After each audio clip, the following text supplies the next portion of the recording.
नमस्कार दोस्तों, मेरा नाम है विमल सिंह। बालाजी स्टडी अड्डा में आपका स्वागत है। यूपी ट्रिपल एस सी पेट के एग्जाम के लिए प्रैक्टिस सेट हम आपको जैसे कि करा रहे हैं, उसी क्रम में हमारा सेट जो है 10वां का पहला पार्ट हमने देखा था। इसी का ही साइड में आई बटन में स्टार्टिंग के 25 प्रश्न आपको मिल जाएंगे। आज हम देखेंगे इसका पार्ट नंबर जो है वो 2, जिसमें हम इसके आगे के प्रश्न 26 से 50 तक देखेंगे और लास्ट में एक प्रश्न हम आपसे भी जो है वो पूछेंगे। तो चलिए शुरू करते हैं आज के हमारे प्रश्न 51 से। प्रश्न आपका क्या है कि किस भारतीय महिला खिलाड़ी ने पहली बार ओलंपिक खेलों में पदक जो है वो प्राप्त किया? चार ऑप्शन है, पीवी सिंधु, कर्णम मल्लेश्वरी, मैरी कॉम या फिर साइना नेहवाल। बताइए इनमें से कौन सा जो है वो सही होगा। बताइए इनमें से कौन सा सही होगा, पीवी सिंधु, कर्णम मल्लेश्वरी, मैरी कॉम या फिर साइना नेहवाल। आंसर की बात करते हैं तो आपका कर्णम मल्लेश्वरी जो है बिल्कुल सही होगा। बेहद ही इंपॉर्टेंट क्वेश्चन है क्योंकि हाल ही में ओलंपिक हुए हैं, तो ओलंपिक से क्वेश्चन आपसे बन सकता है। क्योंकि जो अभी ओलंपिक में उनसे तो क्वेश्चन तुरंत बन नहीं जाएंगे, तो पहले जो ओलंपिक से मेन मेन क्वेश्चन बन सकते हैं वैसे क्वेश्चन आपसे पूछे जा सकते हैं। तो भारतीय महिला खिलाड़ी ने पहली बार ओलंपिक खेलों में पदक पदक जीता था, उनका नाम था कर्णम मल्लेश्वरी। सन 2000 की बात है, जब सिडनी ओलंपिक हुआ था, उसमें भारतीय महिला थी कर्णम मल्लेश्वरी। इन्होंने जो भारोत्तोलन प्रतियोगिता होती है ना, भार उठाया जाता है, उसमें 69 किलोग्राम में पहली बार कांस्य पदक जो है वो जीता था। साथ ही इन्हें अर्जुन पुरस्कार 1994 में मिल चुका है। राजीव गांधी खेल रत्न, जिसका अब नाम हो गया है मेजर ध्यानचंद के नाम पर, तो वो भी इनको 1995 में मिल चुका है। पद्म श्री 1999 में इनको मिल चुका है। अन्य भी पुरस्कार इनको मिले हैं। अगला प्रश्न आपका बेहद ही महत्वपूर्ण, अंतर्राष्ट्रीय महिला दिवस। ये दिवस आपका बहुत रिपीट होता है, बहुत से एग्जाम में आपको देखने को मिलता है। तो बताइए 8 मार्च, 8 अगस्त, 5 सितंबर, 9 नवंबर, कौन सा इनमें से सही होगा? आपको बताना है कि अंतर्राष्ट्रीय महिला दिवस कब मनाया जाता है। आंसर की बात करते हैं, 8 मार्च आपका सही हो जाएगा। इसका उद्देश्य क्या है? महिलाएं जो हैं उनको उनकी क्षमता, सामाजिक, राजनीतिक, आर्थिक, ये सभी जो है उसमें बढ़ोतरी हो, ठीक इसी का ही जो अधिकार है उनसे संबंधित है आपका ये दिवस। 53 प्रश्न है, अलाई दरवाजा किस विश्व विरासत स्थल में है? हुमायूं का मकबरा, महाबोधि मंदिर समूह, कुतुब मीनार या फिर लाल किला परिसर। बताइए इनमें से कौन सा सही होगा। आंसर की बात करते हैं ऑप्शन एबीसीडी में से, तो कुतुब मीनार जो है वो बिल्कुल सही हो जाएगा। अलाई दरवाजा जो है आपका कुतुब मीनार जो है इसमें विश्व विरासत स्थल जो है इसमें जो है आपको देखने को मिलता है। ये कहाँ पर है? नई दिल्ली का जो कुतुब मीनार है, इसका निर्माण किसने कराया था? एक चीज, इस चीज को भी समझिए, ये जो कुतुब मीनार जो है ये परिसर है। तो पूछा यही गया है कि अलाई दरवाजा किस विश्व विरासत स्थल में, तो इसके अंतर्गत आता है। निर्माण की बात करते हैं तो जो अलाई दरवाजा है इसका निर्माण अलाउद्दीन खिलजी ने 1305 जो है उसमें कराया था। और कुतुब मीनार जो परिसर है इसमें कुव्वत उल इस्लाम मस्जिद और साथ ही साथ इल्तुतमिश का जो मकबरा है वो भी जो है वो स्थित है। और कुतुब मीनार मैंने बताया कि इसका निर्माण किसने कराया था, तो स्टार्ट कराया था कुतुबुद्दीन ऐबक ने, और समाप्त कराना का जो कार्य है वो इल्तुतमिश का जो है वो था। और जो मैंने नाम बताए वो सभी गुलाम वंश से जो है संबंधित हैं। गुलाम वंश में एक और चीज आप ये याद रख सकते हैं कि गुलाम वंश के अगर संस्थापक पूछे जाए तो आपके हो जाते हैं कुतुबुद्दीन ऐबक। अगर वास्तविक संस्थापक पूछा जाए तो आपके हो जाते हैं इल्तुतमिश। अगला प्रश्न देखते हैं कि दांडेली वन्यजीव अभयारण्य भारत के किस राज्य में स्थित है? केरल, तमिलनाडु, तेलंगाना, कर्नाटक। बताइए इनमें से कौन सा सही होगा। दांडेली वन्यजीव अभयारण्य भारत के किस राज्य में जो है वो स्थित है? तो ऑप्शन एबीसीडी में से आंसर की बात करते हैं, आपका ऑप्शन कर्नाटक यहाँ पर जो है बिल्कुल सही हो जाएगा। कर्नाटक राज्य में स्थित है और ये जो अभयारण्य है वो 866.41 वर्ग किलोमीटर क्षेत्र में फैला हुआ है। यह अभयारण्य जो है पक्षी प्रेमियों का स्वर्ग के रूप में भी जाना जाता है। यहाँ पर पक्षियों की लगभग 200 प्रजातियां आपको देखने को मिलती हैं। आपका डी वाला ऑप्शन यहाँ पर सही होगा। अगला प्रश्न है, मिलान करना है, एक तरफ नाम दे रखे हैं, एक तरफ स्थान दे रखे हैं। Indian grain storage management and research institute कहाँ है आपका? हापुड़ में है।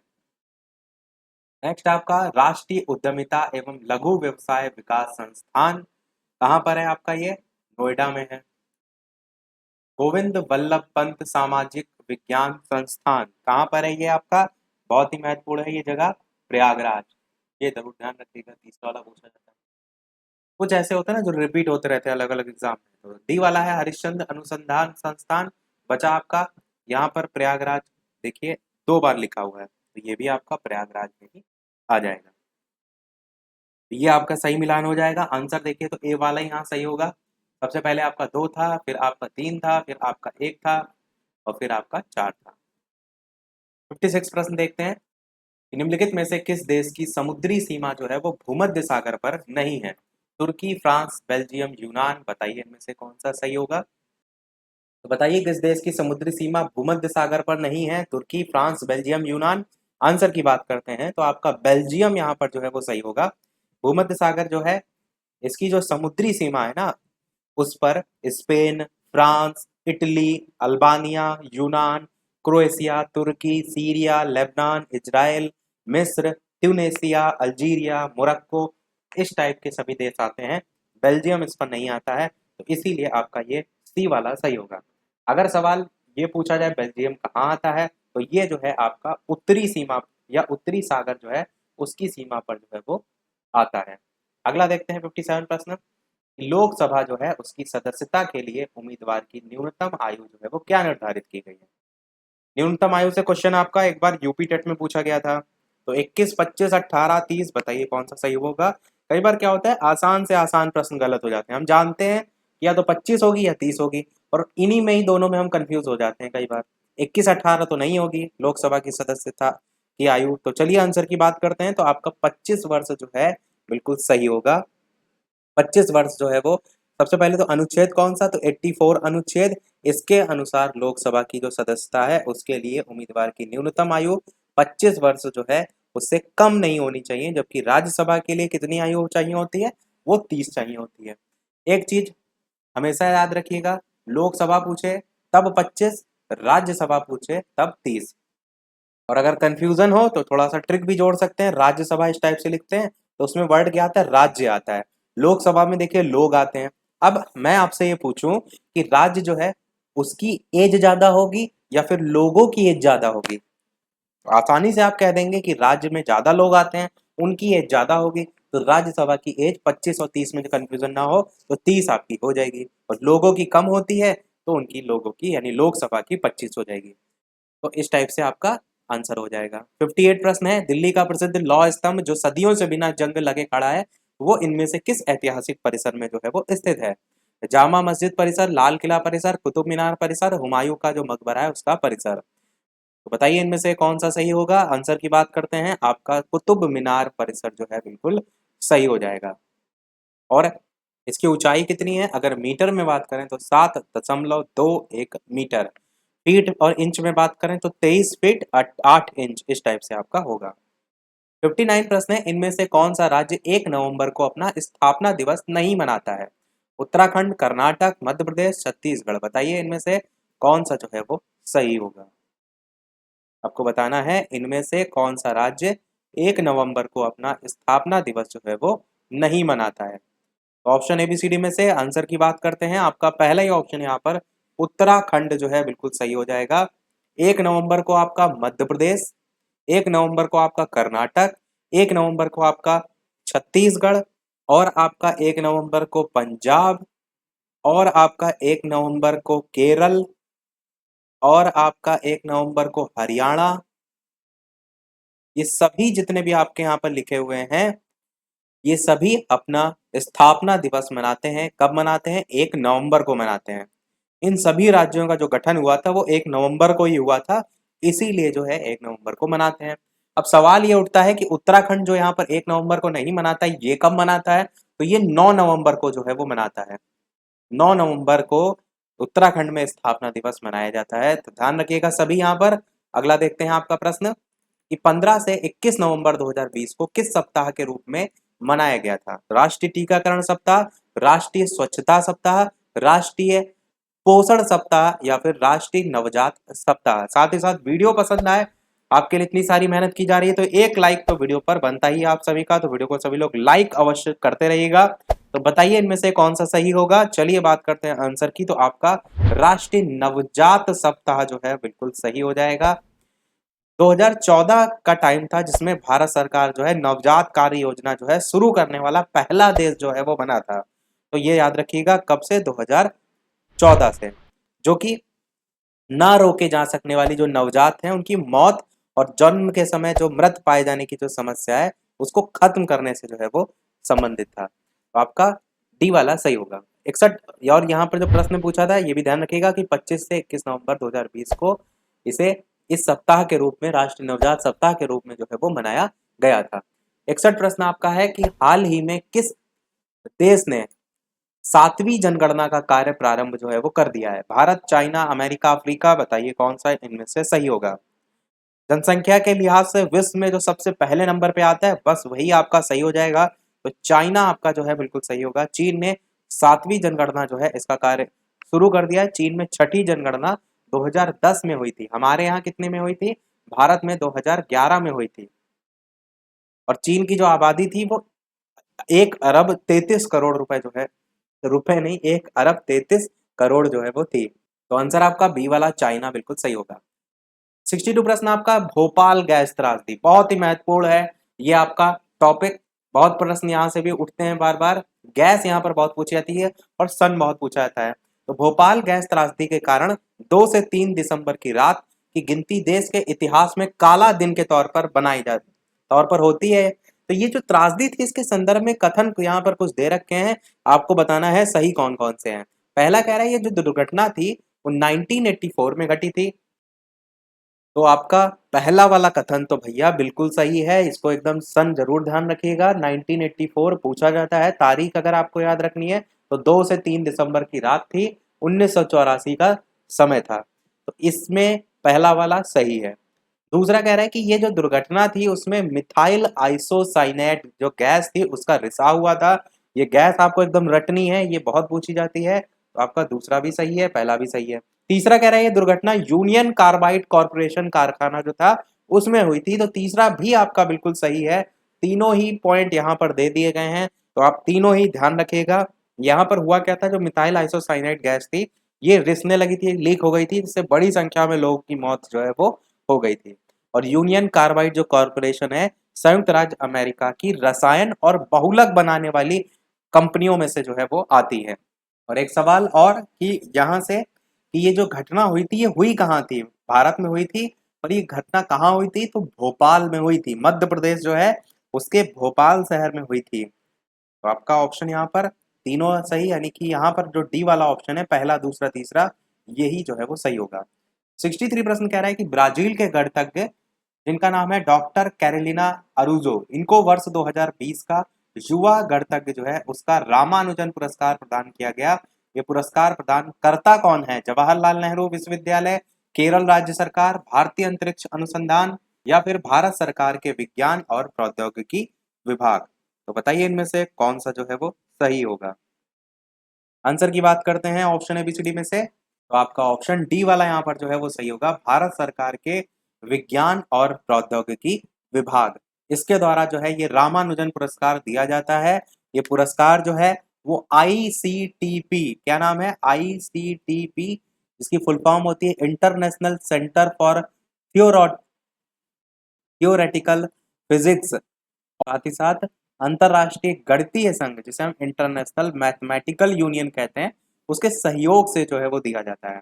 तो ब्राजील के गणितज्ञ थे जिनका नाम था डॉक्टर कैरोलिना अरूजो, उनको मिला था 2020 में, 2020 का। अगला देखते हैं आपका, प्रधानमंत्री नरेंद्र मोदी ने पश्चिमी डेडिकेट फ्रेट कॉरिडोर, इसके न्यू रेवाड़ी का हाल ही में उद्घाटन किया था। न्यू मदार जो है किस राज्य में जो है वो है? तो बताइए इनमें से कौन सा सही होगा। आंसर की बात करते हैं, राजस्थान, उत्तर प्रदेश, महाराष्ट्र, गुजरात। तो राजस्थान आपका बिल्कुल सही होगा। 7 जनवरी 2021 को वीडियो कॉन्फ्रेंसिंग के माध्यम से इसका उद्घाटन जो है वो किया गया था। अगला देखते हैं आपका 65, हाल ही में डैश में यानी जनवरी 2021 में आर्थिक मामलों की मंत्रिमंडलीय समिति ने उत्पादन की औसत लागत के 1.5 गुना के अनुरूप में किस फसल का न्यूनतम समर्थन मूल्य बढ़ाया है? मसूर, सोयाबीन, मूंगफली, कोपरा, इस टाइप से 4 नाम है, बताइए कौन सा सही होगा। तो बताइए मसूर, सोयाबीन, मूंगफली, कोपरा, इनमें से कौन सा आपका ऑप्शन जो है वो सही होगा। तो चलिए आंसर की बात करते हैं ऑप्शन एबीसीडी में से। तो डी वाला आपका ऑप्शन कोपरा जो दे रखा है ये आपका जो है वो सही होगा। आर्थिक मामलों की मंत्रिमंडलीय जो समिति है उसने उत्पादन की औसत लागत के 1.5 गुना के अनुरूप में ये फसल है इसका न्यूनतम समर्थन मूल्य जो है उसको बढ़ाया है। 66 प्रश्न आपका है कि संयुक्त राष्ट्र के आर्थिक और सामाजिक मामलों के जनसंख्या जो विभाग है उसके द्वारा जारी इंटरनेशनल माइग्रेशन 2021 एक रिपोर्ट है, इसके संदर्भ में कौन कौन से यहाँ पर कथन है वो पूछा गया है, सही है। पहला कह रहा है कि प्रवासी के रूप में भारतीय जो लोग हैं सबसे ज्यादा या सर्वाधिक रूप से यूएई में रह रहे हैं। दूसरा कह रहा है प्रवासियों के मामले में भारत दूसरे स्थान पर है। तीसरा कह रहा है मैक्सिको के सबसे अधिक लोग दूसरे देशों में रहते हैं। तो ये 3 दे रखे हैं, आपको बताना है सही यहाँ पर कौन कौन से हैं। केवल पहला, दूसरा, तीसरा, पहला तीसरा या पहला दूसरा तीसरा तीनों। तो आंसर की बात करते हैं, ऑप्शन एबीसीडी में से पहला केवल और केवल पहला जो है यहाँ पर जो है वो सही है आंसर, इसलिए आपका ए वाला यहाँ पर सही हो जाएगा। इंटरनेशनल माइग्रेशन 2021 रिपोर्ट के संदर्भ में है कि प्रवासी के रूप में भारतीय लोग सर्वाधिक रूप से यूएई में जो है वो रह रहे हैं। अगला देखते हैं 67 प्रश्न, हाल ही में संपन्न हुई बॉर्डर गावस्कर ट्रॉफी जो है उसके संदर्भ में यहाँ पर कथन दे रखे हैं, बताना है कौन से कथन जो है वो सत्य है। पहला कह रहा है ये ट्रॉफी भारत ने 3-1 से जीती है। दूसरा कह रहा है ट्रॉफी के अंतिम मैच में अजिंक्य रहाणे ने कप्तानी की थी। तीसरा कह रहा है ये जो श्रृंखला है उसके तीसरे टेस्ट मैच में महिला एम्पायर कैलरी पोलोसेक इसने ग्राउंड एम्पायरिंग की भूमिका निभाई। आपको बताना है कि जो बॉर्डर गावस्कर ट्रॉफी है इसके संदर्भ में कौन कौन से कथन सही हैं। तो आपका पहला वाला गलत है, ये ट्रॉफी भारत ने 3-1 से जीती जो लिखा हुआ है ये आपका गलत है, क्योंकि ये भारत ने ऑस्ट्रेलिया से 4 टेस्ट मैच जो है उसकी बॉर्डर गावस्कर श्रृंखला में 2-1 से जो है ये ट्रॉफी जीती थी। पहला गलत है, दूसरा सही है, तीसरा भी सही है। आंसर आपका 2 और 3 सी वाला जो है वो सही हो जाएगा। ये ट्रॉफी का जो अंतिम मैच था उसमें अजिंक्य रहाणे ने कप्तानी की थी और ये जो श्रृंखला है उसके तीसरे टेस्ट मैच में महिला एम्पायर जो है इन्होंने भूमिका अपनी निभाई थी। अगला देखते हैं 68 प्रश्न, 2021 के लिए PHDCCI इंटरनेशनल इकोनॉमिक रेसिलियंस में भारत की जो रैंक है वो क्या थी? पहली, दूसरी, तीसरी, चौथी, बताइए कौन सा इनमें से सही होगा। तो ऑप्शन एबीसीडी में से आंसर की बात करते हैं। भारत की जो रैंक थी वो दूसरी रैंक थी 2021 के लिए। जो PHDCCI लिखा हुआ है ये है PhD chamber of commerce and industry, इसमें जो है वो भारत की जो रैंकिंग है वो यहाँ पर पूछी गई थी। और इसमें पहले नंबर पे कौन आया था? तो जर्मनी पहले स्थान पर और दक्षिण कोरिया जो है वो तीसरे स्थान पर आया था। पहले स्थान पर जर्मनी और तीसरे स्थान पर दक्षिण कोरिया। अगला देखते हैं आपका 69 प्रश्न कि हाल ही में संयुक्त राष्ट्र विकास कार्यक्रम UNDP के अवर महासचिव और सहयोगी प्रशासक के रूप में किसे नियुक्त किया गया है? गीता सबरवाल, अनीता भाटिया, प्रीति सिन्हा, ऊषा राव मोनेरी। तो बताइए इनमें से कौन सा सही होगा। तो ऑप्शन एबीसीडी में से आंसर की बात करते हैं, ऊषा राव मोनरी जो है सही होगा। 17 फरवरी 2021 का समय था। इसको जो एंटोनियो गुटरेज हैं संयुक्त राष्ट्र महासचिव, उन्होंने भारत की सुश्री ऊषा राव मोनरी इनको संयुक्त राष्ट्र विकास कार्यक्रम यानी UNDP के जो है अवर महासचिव और सहयोगी प्रशासक, जो प्रश्न पूछा गया था इसके रूप में जो है वो नियुक्त किया है। भारत का नाम है, याद रखिएगा। 70 नंबर प्रश्न है और लास्ट इस पर बेस्ड यानी जो करंट चल रही है इस पर बेस्ड क्वेश्चन है। इसके बाद के हमारे जो प्रश्न होंगे वो आपके गद्यांश पर आधारित लास्ट के प्रश्न आते हैं। तो विश्व आर्द्र भूमि दिवस, वर्ल्ड वेटलैंड्स डे, ये क्वेश्चन पर्यावरण पोर्शन में बहुत पूछा जाता है। तो 1 फरवरी, 2 फरवरी, 3 फरवरी, 4 फरवरी, बताइए इनमें से कौन सा सही होगा। विश्व आर्द्र भूमि दिवस कब जो है वो मनाया जाता है? 1 फरवरी, 2 फरवरी, 3 फरवरी, 4 फरवरी। तो चलिए आंसर की बात करते हैं। 2 फरवरी आपका जो है यहाँ पर ऑप्शन सही हो जाएगा। 2 फरवरी को आपका जो है वो मनाया जाता है विश्व आर्द्र भूमि दिवस। ध्यान रखिएगा पर्यावरण के जितने भी आप देखेंगे प्रश्न उनमें बहुत जो है ये पूछा जाता है। ये आपका ऑप्शन बी है। देखते हैं हमारे अब यहाँ से गद्यांश। गद्यांश है कि हमारे व्यवहारिक अथवा वास्तविक जो जीवन है उसमें ये सिद्धांत काम करता है कि हम समाज अथवा लोगों को जो देते हैं वही हमारे पास लौट कर आता है। जैसे मतलब कहने का यही है कि अगर हम प्यार किसी को कर बांट रहे हैं तो लोग भी हमें जो है वो प्यार करते हैं। अगर हम घृणा करते हैं लोगों से तो लोग भी घृणा करते हैं, इसमें कोई संदेह नहीं है। यदि हम सबके साथ सहयोग करते हैं, ईमानदार बने रहते हैं तो लोग भी हमारे साथ वैसे ही करते हैं। ये पहले पहला ग्राफ में दे रखा है। दूसरे में कह रहा है कि यदि हम चाहते हैं कि हमारे संपर्क में केवल अच्छे लोग ही रहें तो हमें स्वयं को उनके अनुरूप बनाना होगा, दुर्गुणों में नहीं सद्गुणों में। अपने व्यवहार जो है उसको व्यवस्थित और आदतों को अच्छा करना होगा, अपनी वाणी को कोमल करना होगा, मधुर करना होगा, इस टाइप से। लास्ट लाइनों में लिखा है कि हम बाहरी रूप स्वरूप से नहीं वरन मन में सुंदर बन पाते हैं तो विचार और कर्म भी सुंदर हो जाएंगे, जीवन रूपी सितार ठीक बजने लगेंगे, जीवन के प्रति सत्यम शिवम और सुंदरम का आकर्षण बढ़ने लगेगा। अब 71 प्रश्न इस पर पूछा गया है कि अनुच्छेद के निम्नलिखित वाक्य को जो है 4 भागों में बांट दिया गया है, इसमें से एक भाग में अशुद्धि है, वो कौन सा भाग है वो बताइए। केवल मात्र बाहर से नहीं, मन की गहराइयों में स्वयं को सुंदर बनाना होगा। पहला, दूसरा, तीसरा, चौथा किसमें अशुद्धि है वो आपको छांटना है, बताइए कौन सा इनमें से सही होगा। तो चलिए आंसर की बात करते हैं, ऑप्शन एबीसीडी में से तो आपका पहले वाले में ही अशुद्धि है, तो आंसर कौन सा डी वाला सही होगा, जो कि यहाँ पर पहला करके दे रखा है। अब अशुद्धि क्या है, यहाँ पर लिखा है मात्र और साथ में केवल भी लिख दिया इन्होंने, तो केवल और मात्र एक साथ नहीं यूज होते हैं, अर्थ दोनों का समान है, क्योंकि दोनों क्या है समानार्थी हैं, तो इसलिए आपका पहला वाला ही यहाँ पर जो है वो गलत दे रखा है। अगला देखते हैं कि अपने व्यवहार को व्यवस्थित और आदतों को अच्छा करने से क्या होगा। अच्छे लोग ही हमारे संपर्क में आएंगे, वाणी कोमल और मधुर हो जाएगी, दुर्गुण सद्गुणों में बदल जाएंगे और जीवन सुखी और संपन्न हो जाएगा। आंसर आपका पहला सही हो जाएगा, अच्छे लोग हमारे संपर्क में आएंगे। एक चीज मैं आपके साथ और यहाँ पर बताना चाहूंगा कि जैसे ये पहला वाला जो दे रखा था, इसमें आंसर क्या था आप देख रहे हैं, पहला जो है वो था कि पहले वाले में पूछा गया था ना कि किसमें अशुद्धि है, तो पहले वाले में अशुद्धि था। कई बार ऐसे प्रश्न आते हैं जिनमें ऑप्शन ए का सेकंड दे रखा है, पर हम गलती क्या कर देते हैं, देखते हैं पहले में अशुद्धि है तो वहां पर जो एबीसीडी ओएमआर फिल करना होता है उसमें हम पहले वाले में ही फिल कर देते हैं, जबकि यहाँ पर पहला वाला जो है वो डी वाले ऑप्शन में दे रखा है, तो आपको चौथे वाले ऑप्शन को टिक करना होगा। तो इस चीज का छोटी सी चीज है पर ध्यान रखिएगा।